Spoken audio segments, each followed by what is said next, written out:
Hey, Shalom. All praise unto Yahweh Shem Shai. Double honors to the apostles of Great Millstone. Honors you brothers that be pushing his truth and sincerity throughout the four corners of the earth.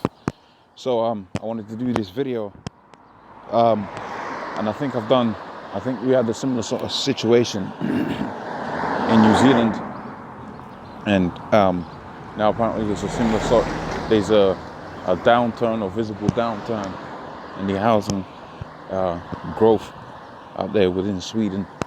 And I thought it would be a good angle to come into the prophecies dealing with the destruction of Esau, okay, his economy, all right, because we know that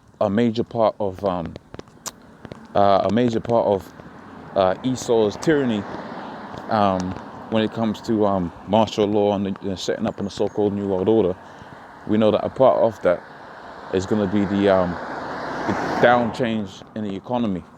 Okay, so you're gonna see a lot of crashes, okay, market crashes, and then restarts. And we had a few last year, but really the big ones are coming. And this is where this article comes into play, which was on the Express. And it was published in, I forget what date this was published on, but a couple of months back. Okay, and this one's good. I can't remember whether I did a video on it, but I've just found it now, so apologies if I've already done a video on it.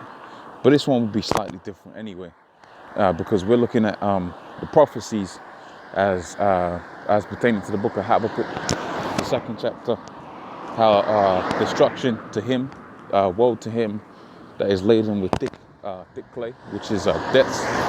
And as you know, that's how this whole economy works. And that's why I thought it would be beautiful to start from this article on Zero Hedge, because this article goes into the housing bubble. Now, how they start it is important, because that's what really is reflected throughout the whole US economy, British economy, and all economies throughout the whole entirety of the whole planet.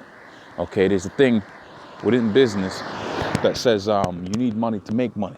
Okay, and how people get their money is what? They get their money via a credit line. All right, even if you're a top businessman, a couple of £1 million in the bank, well, that's your money. Okay, there's a thing called business. Your business identity, your business is its own separate entity. And so if you're setting up a business, what you could effectively do is you could take a loan out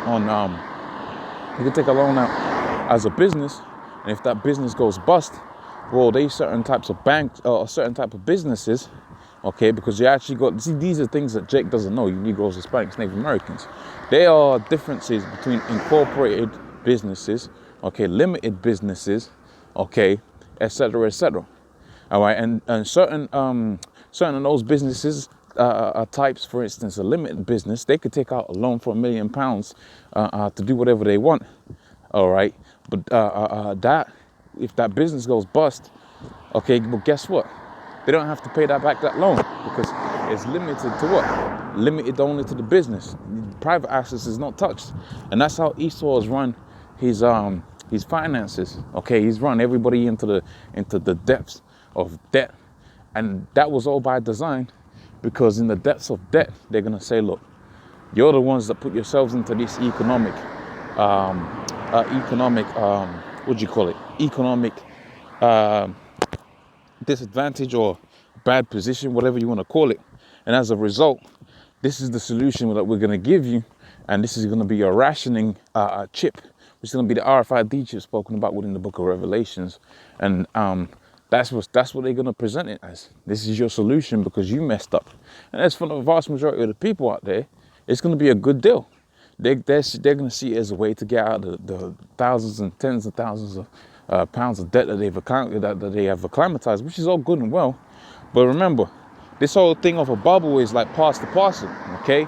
So when you had a tulip bubble, check that out, or any type of bubble, euphoric bubble, economic bubble in the past, what happened was you had a thing pretty much like musical chairs, okay? And the figures get more and more ridiculous, and people give more and more up to get that thing that they feel that was worth it. Okay, so for instance, when you had tulips coming out there from France, and it was a big thing out here within, I think it within Britain, because that was like a rare thing. We had people pretty much selling their whole livelihood, okay, to get those tulips, in the hope that they're gonna flip it and double up the price. But that's the thing on musical chairs, because when the euphoric music stops, okay, that metaphorical euphoric music stops, okay, then guess what? Whoever's left with the tulip was out of pocket. And that's how it works. And the elites know that. And that's how the elites basically got control of the entirety of the whole world, by crashing the markets, setting up markets, crashing them again. Because every time you crash them, well, if you're in the right chair, then you could design it to where you're going to be in the right chair. Look at Venezuela. Venezuela's jacked up, but who owns all of those places now? It ain't the people out there within Venezuela. It's the corporate entities that only exist in offshore banks. And they don't get taxed on their guap, okay? It's only you, me, all right, and the Jose, okay, that get the taxing, okay? But that's how these elites navigate. And they've orchestrated all types of different economic bubbles out there throughout the four corners of the earth. This is just one example of that. To the end, you're going to have what is spoken about. Oh, whoops, we don't want that. To the end, all right, you're going to have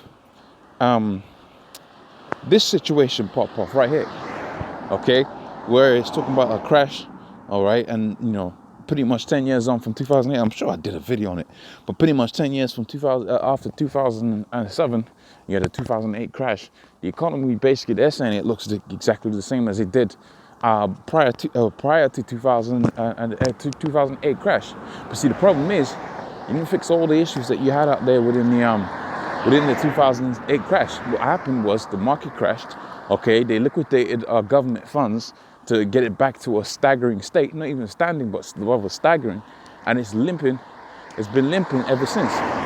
And what's going to happen now is it's going to fall over, but that's necessary in order to have the chip come out there. All right, so let's go to this article. I'm only going to read a little bit of it though, because we don't really need to get into all of that. Okay, so it says Sweden's property bubble is probably the world's biggest, despite it's getting relatively little coverage.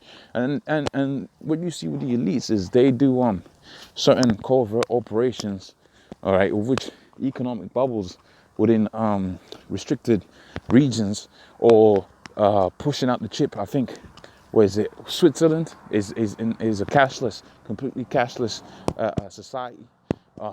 London, that's another microcosm that they've got out there. Those are all as testing phases, beta testing a certain project that they have.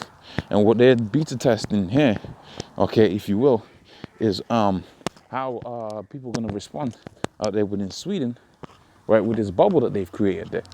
Okay, and then they can have it roll out throughout the four corners of the earth. It says Sweden's property bubble is probably the world's biggest, despite it gets relatively little coverage in the mainstream financial media. Although that might be about to change. Warnings about the bubble are not new. It says in March 2016, Moody's issued out a explicit warning, right, that Sweden's negative interest rates were propagating an unstable housing bubble. And what they mean by that is pretty much, when you get out of there alone, which is the most difficult thing to do when it comes to housing and that, okay, you might have the cachet, but the loan and the interest may actually mean that you don't have the money. For instance, if you take out, you got 10 grand in the bank, you're gonna buy a house for, I don't know, 100 grand. Well, you pretty much on paper, if you're putting out on 10%, you got the money. But when you look at the interest side of things, let's say the interest is like, I don't know, that 10%, which is never that high, but it's like 10%. Well, you're gonna have to pay a lot more money than just 100 grand, and that's what makes it difficult to buy property, because you're not just looking at the number that you start out with. You're looking at the number that you end up with after you've charged all of that debt. After the couple of years, okay, with that 10% or 5%, whatever. So what they was doing in Sweden is they had changed it to negative rates. So effectively, they was cutting off the loan. Okay, they was taking money off of the loan that you had borrowed. So you're taking out 100 grand, and they put a negative 0.1 or whatever. Well, a certain amount of that money is going to be taken off of the loan that you've taken. Instead of having it to where usury is added. Okay, effectively the bank was paying you a little bit, okay, for you to get that property. Now what happens is people get very excited, get overexcited. That's what you got. That's what's called euphoria. You're excited about these things, and they think that they can buy it, flip it, and make some money on top.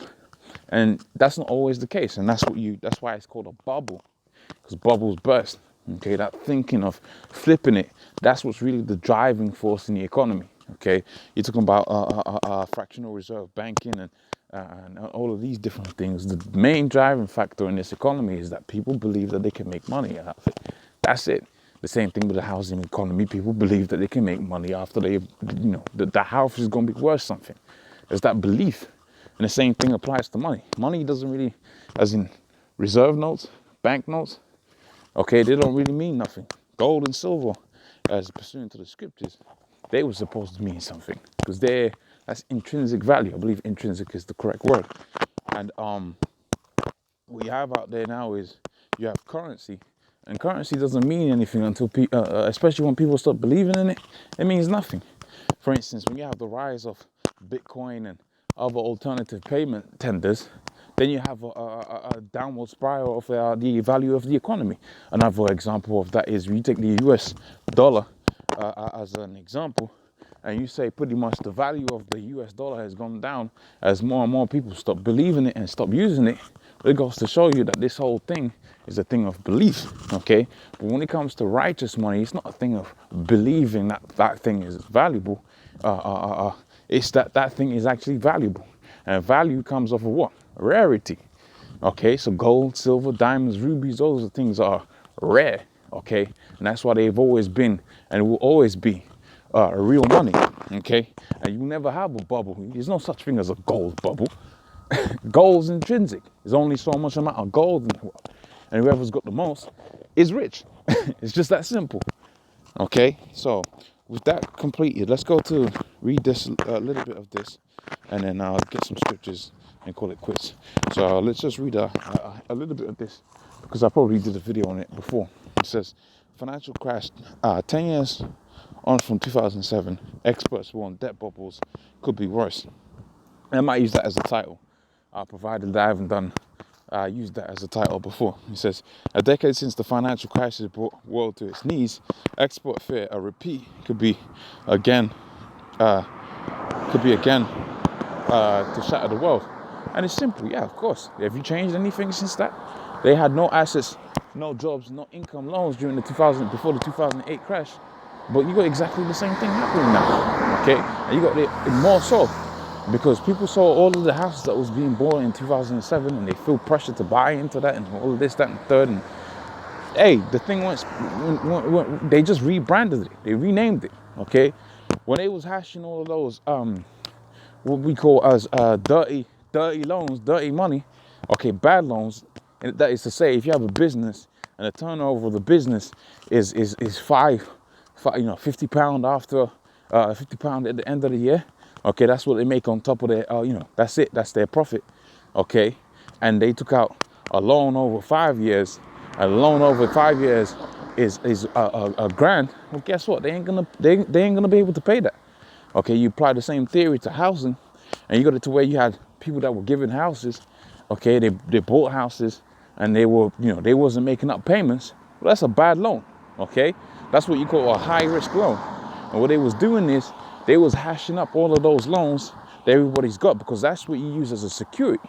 Okay, in other words, you can buy against that, because if you got a good person, not a good person, a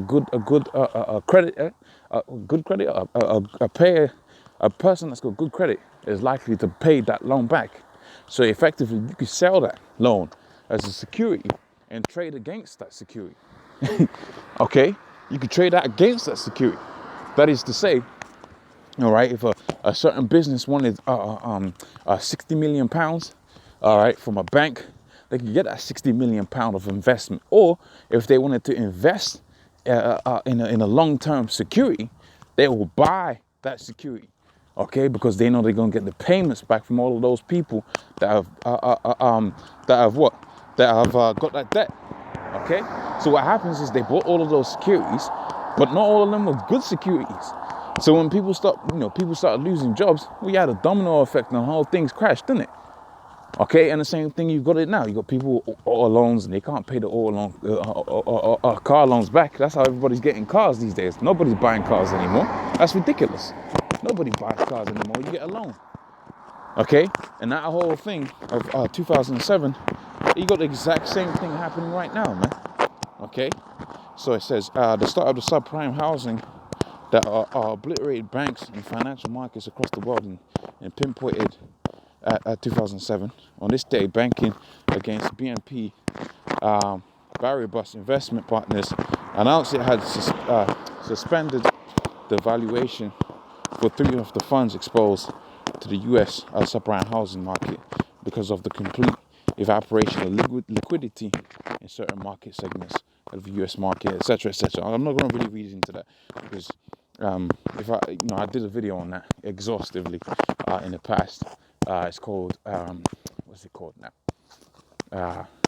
It's based on a movie, but it's in the stuff that I did in the past. So I'm just going to hit one precept, and then that's pretty much it. So this is the book of Habakkuk,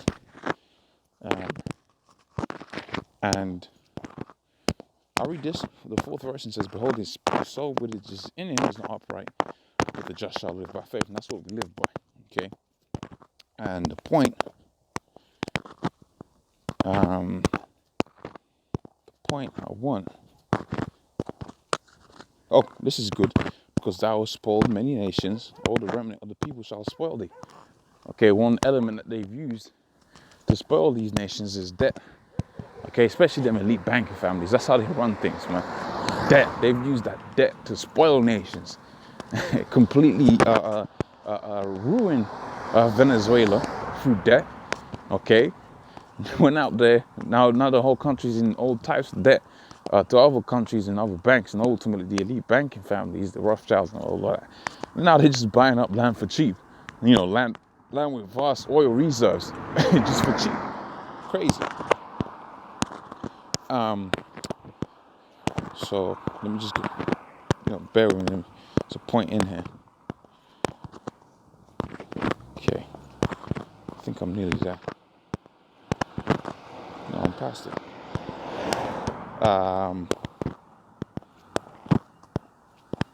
I'll search it. Put thick clay. So now Habakkuk, the 2nd chapter.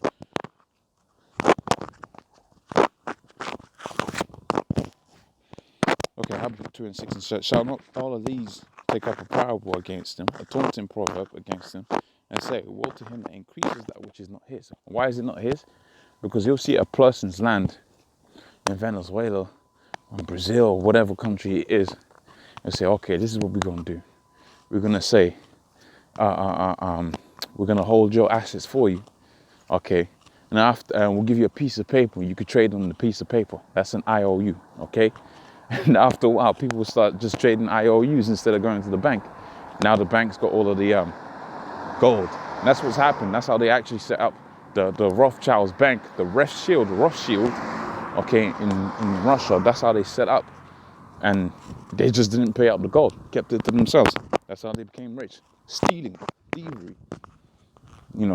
These Jews are thieves. That might be a subtitle. Okay. It says, and that's factual. You want to go check out how a bank works. A bank is nothing but theft. I'm not talking about RBS and all of this. These are small time thieves, man. That's what you call petty criminals. And big international banks, those are big time criminals. They say niggas are criminals. Those are the real niggas there, man. The so-called Jews are the real niggas, man. Okay. Hey, the scripture even says that. Woe unto him that increases that which is not his. How long? To him that is laden with thick clay. And you look at that. That's wages, heavy debts. Okay, heavy debts. And that's what we was reading and seeing in the article. So hopefully that was of edification. Yahweh Shem Yahshai Barakatah. Okay, all praises unto Yahweh Shem Yahshai. Call hello Yahweh Shem Yahshai. And double honors to the Apostles of Great Millstone. Allah's will I get to do this pretty soon again. And shalom.